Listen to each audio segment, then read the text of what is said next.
Hello, this is Mindy from the Weekend Gardener, and today I'm going to show you a neat way of rooting herbs. Now, I'm saying herbs because I always love to get these marked down herbs, and I always hate to waste, these little tidbits. And this happens to be mint.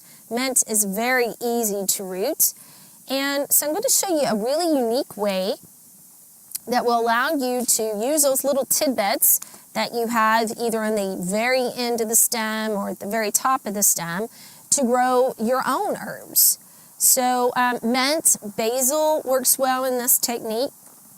You can even do sage if you have some sage left over that you've bought at the produce section in your grocery store.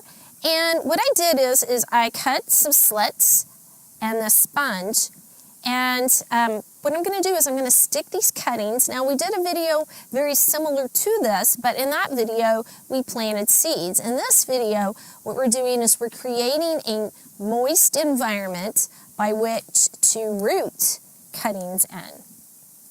And this sort of goes along with the technique of water rooting, where you would cut your herbs and you would stick them in a glass of water and eventually they would root. Some people really like that approach. I like that approach. I use that quite often. But sometimes people just don't like that approach. They don't like the look of it. They want something more decorative. And this, essentially you could pick out a color of sponge that goes with your kitchen or whatever. Used a butter dish, but you could use whatever type of decorative container you would like.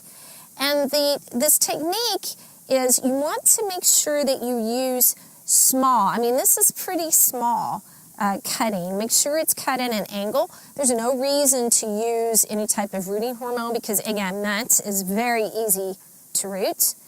And you can either separate, I call these rows, you can either separate the rows, or what I like to do is just separate it a little bit in the dish and then stick it in there.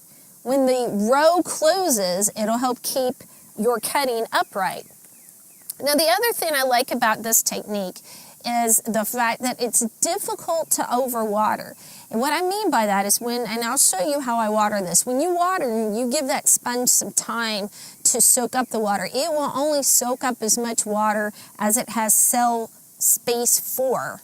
And once those cells are full, it's not going to absorb any more water, so you don't have to concern yourself with rotting. It will keep your planting medium, which is the sponge, evenly moist. So I'm just going to put another cutting in here, all right? And the leaves are a little droopy because they've been sitting here out of water. And then I'm going to water these in. And, just as before, I'd like to water from the bottom. It helps reduce any type of fungal problem that you may have.